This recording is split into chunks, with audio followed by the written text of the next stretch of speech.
बिस्मिल्लाहिर्रहमानिर्रहीम। अस्सलाम वालेकुम नाज़रीन, मैं अहमद फ़वाद हूँ। आप यूट्यूब चैनल देख रहे हैं। नाज़रीन, आज तारीख़ है 15 जनवरी और दिन है बुध का।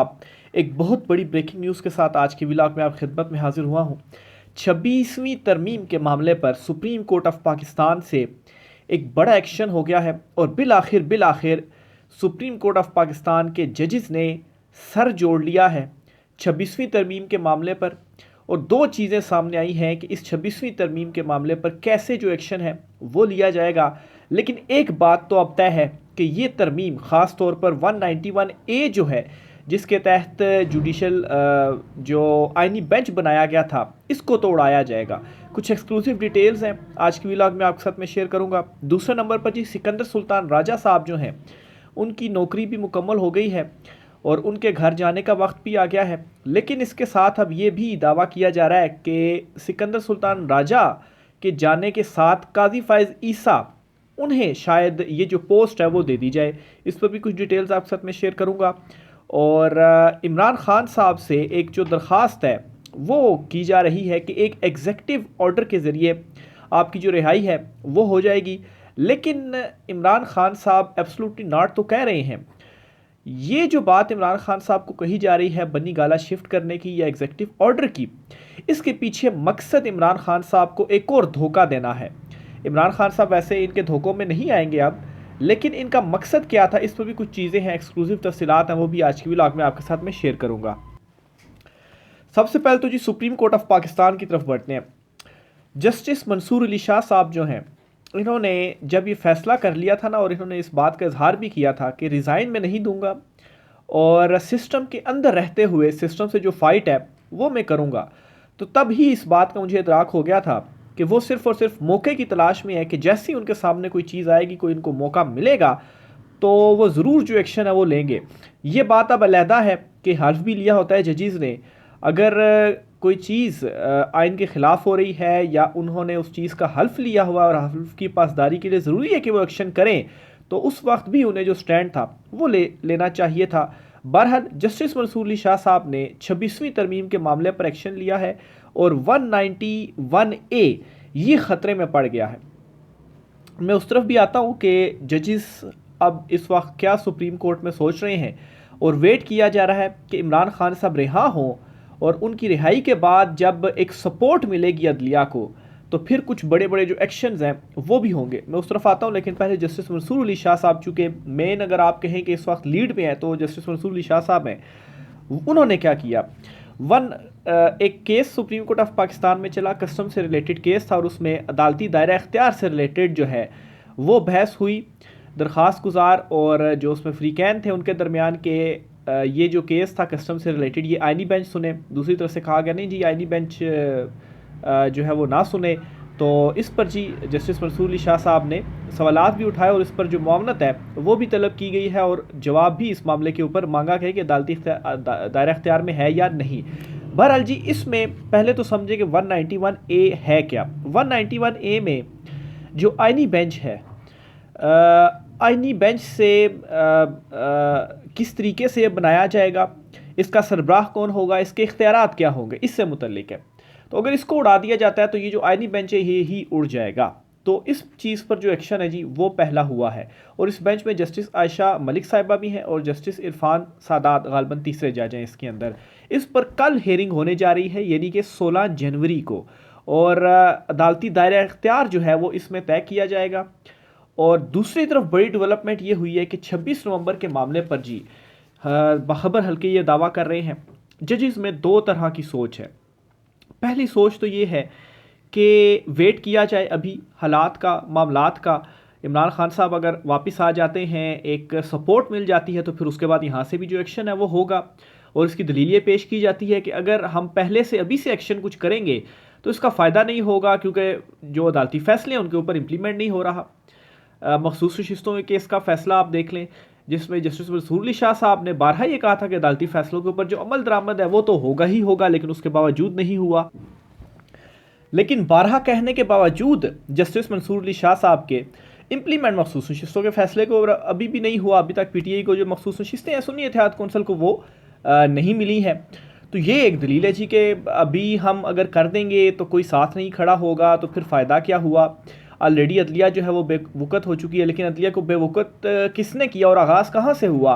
पहले जो फैसला आया था इंतखाबात का 90 दिन के अंदर, वो साबिक चीफ जस्टिस उमर अता बंदयाल साहब ने दिया था, और उस वक्त जस्टिस मंसूर अली शाह और जस्टिस अतर मिल्ला साहब जो हैं ये किस साइड पर खड़े हुए थे।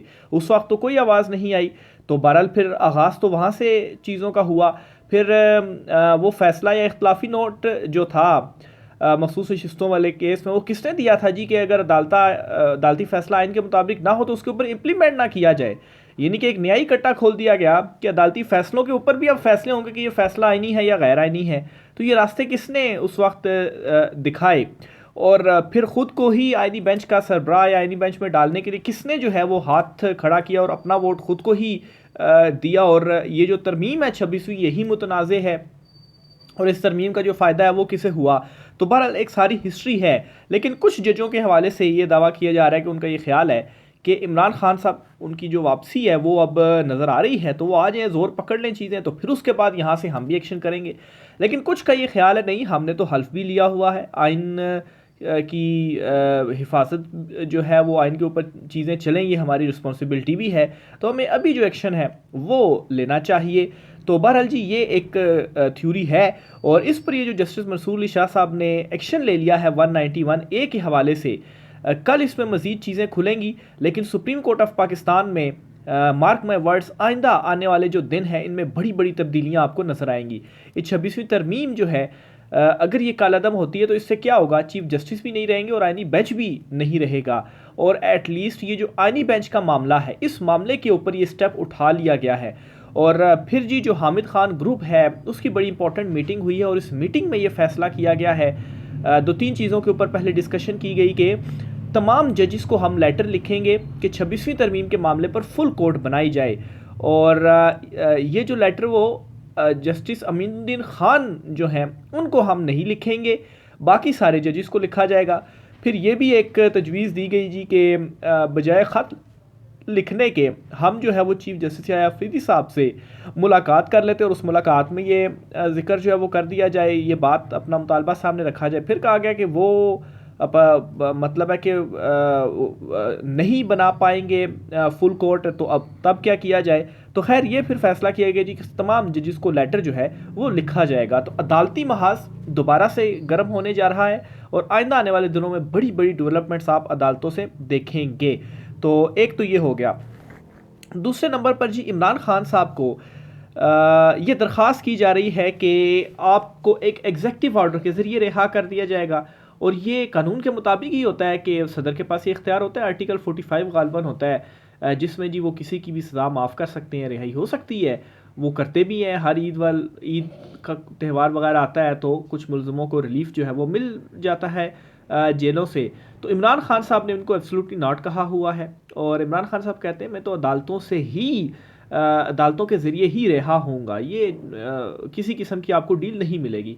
अब इसके पीछे मकसद क्या नज़र आ रहा है जी? मकसद एक ये है कि इमरान खान का जो बयानिया है इसे तोड़ना है। इमरान खान साहब का ये बयानिया ना कि इमरान खान डट कर खड़ा हुआ है, इस सिस्टम ने इमरान खान के सामने सरेंडर कर दिया और अवाम उसके पीछे खड़ी है।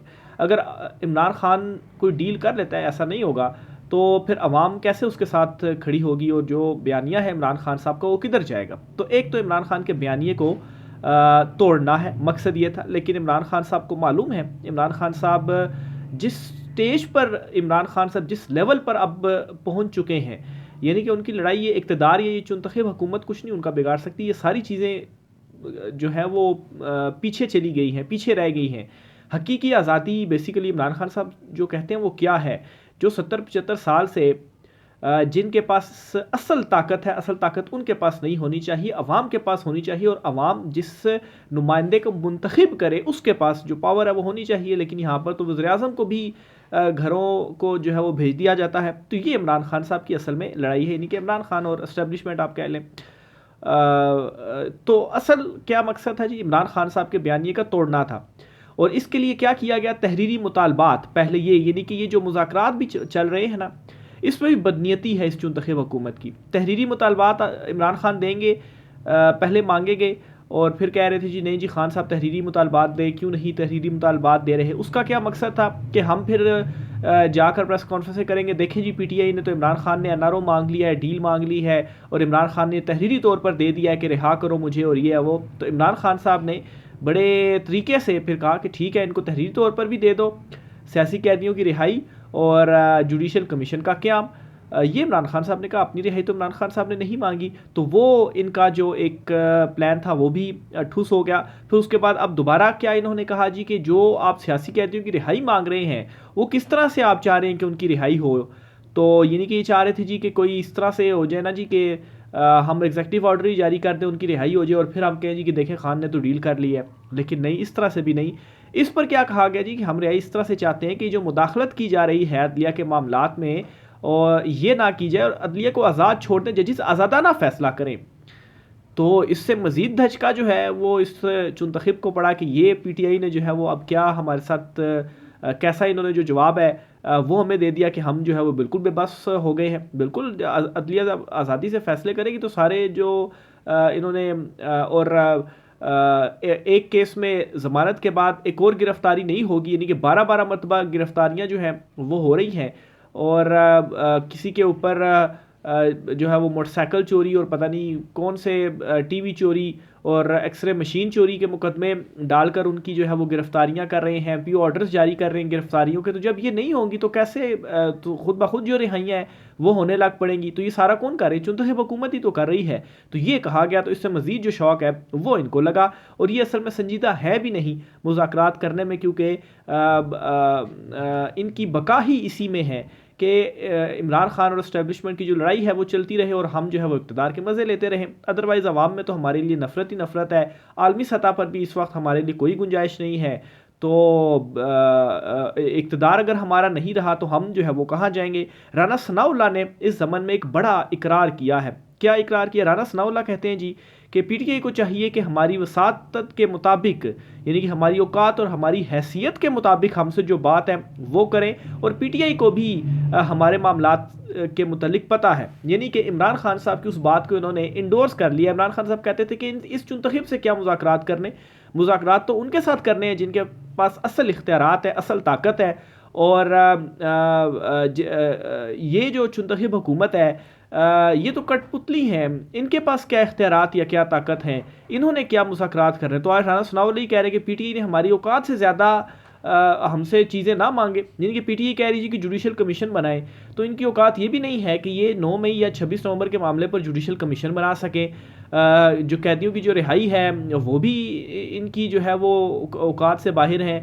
तो फिर बिल्कुल ठीक थी ना इमरान खान साहब की बातें, और इमरान खान साहब की जो जो भी बातें इमरान खान साहब कहते थे वो बिल्कुल दुरुस्त बात में साबित हो रही हैं। और पार्टी इमरान खान साहब को बड़ा, पार्टी जो लीडरशिप है अभी की, बड़ा कन्विंस कर रही थी जी कि आप मुज़ाकरात करें, मुज़ाकरात करें। तो इसी पर इमरान खान साहब ने कहा ठीक है, फिर आप शौक़ पूरा कर लें मुज़ाकरात का, और ये 2 मुतालबात हैं ये ज़रा पूरे करवा लें, और बड़े जेन्युइन किस्म के मुतालबात हैं। और ये ऐसे मुतालबात हैं कि जुडिशल कमीशन बनाना कौन सा कोई इतना औखा काम है या इतना मुश्किल काम है कि आप नहीं बना सकते। सीनियर 3 जजेस जो हैं सुप्रीम कोर्ट के, उन पर मुश्तमिल जुडिशल कमीशन आप बना दें, क्यों नहीं बना पा रहे? क्योंकि ये भी फंसे हुए हैं कि अगर बना दिया तो कुछ हमारे खिलाफ निकल आया तो फिर हम क्या करेंगे। तो ये मुतालबा तक मंजूर नहीं कर पा रहे हैं। तो अब पीटी की लीडरशिप को भी खैर इस बात का इदराक हो गया होगा।